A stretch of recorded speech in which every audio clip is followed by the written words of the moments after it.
Certainly is wonderful to see a sea of faces out there, mammals everywhere sitting. Dr. Benjamin said, when you look out there, just think of everyone as your family. And now it looks like I have a whole lot more shopping to do for the holidays. I'll make a big turkey. But I'd like to take you on a little bit of a journey, and part of it is, how did I get here? My family, as you know, for generations has been exploring the oceans. And I, in a way, am now crossing over and exploring the land as well. And I always want to tell the human story. How are humans connected to the environment? How are we connected to the forests? How are we connected to the oceans? Here's a little bit of a family portrait. In the middle of all those men is my mother and my grandmother. And little known to a larger public audience, my grandmother actually was on board Calypso from the day she would leave port and would not get off until Calypso came home.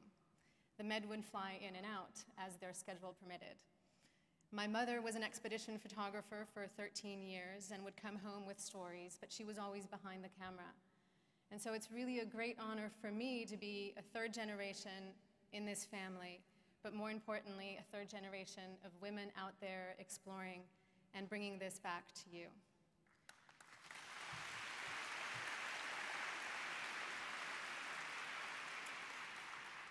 In getting ready for this conference, I was in Florida, and I met with Dr. Laura Fleming of the Ocean and Human Health Center, University of Miami.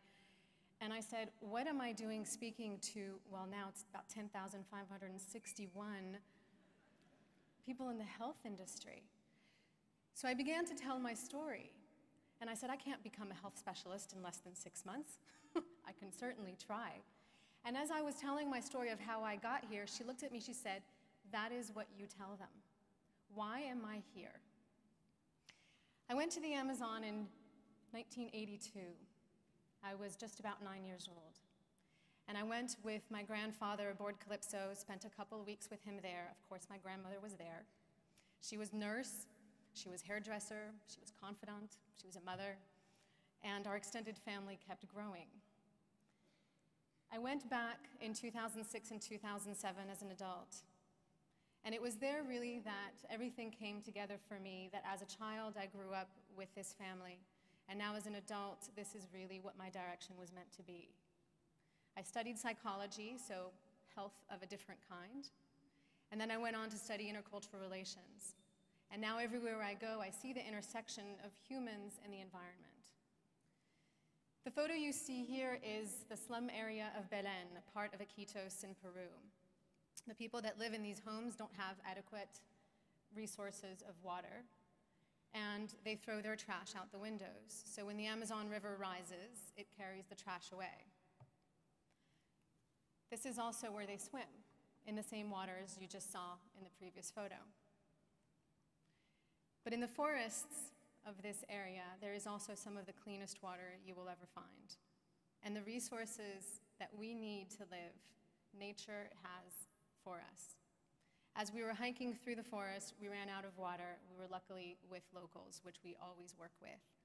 And he found us this vine and cut the vine so that we could drink. Nature provides everything we need. But it was also on this journey to the Amazon that I really came to an understanding of the importance of health. I went to an indigenous conference in the middle of the Valle do Javari. It's about 8,500,000 hectares, 21 million acres. I had to translate that on Google. There are only about 3,560 or so people living there, 6 different contacted tribes and about 6 uncontacted tribes. And at this conference, during the days that we were able to attend, in the middle of nowhere, this is a 33-hour boat ride, the subject was health. And in the 3 days we were there, sitting in this very hot schoolroom, translating from Portuguese to 6 different native languages, I found out that 80% of this population has hepatitis. So I wrote it down. And of the 3,500 or so people, contacted people, in 2006 there were over 2,700 cases of malaria. Now, for a 21 million acre area, there are only 9 health practitioners, and they only go occasionally to bring health to these people. And during that conference, they were announcing they were cutting that down to 4. 4 people for 21 million acres. There was no way these people were going to have enough access, nor could they very easily go to places where they could access health on their own. Canoes, small outboard motors, several days. So when I left this conference, I decided I was going to do something about it. As a filmmaker, I learned that I can do something more. I had been in the Peruvian Amazon and negotiating going into another indigenous village for this film, Return to the Amazon. And the chief said to me, "We will let you in our village, but what will you do for us?" And I naively said, "Well, I'm making this big international film."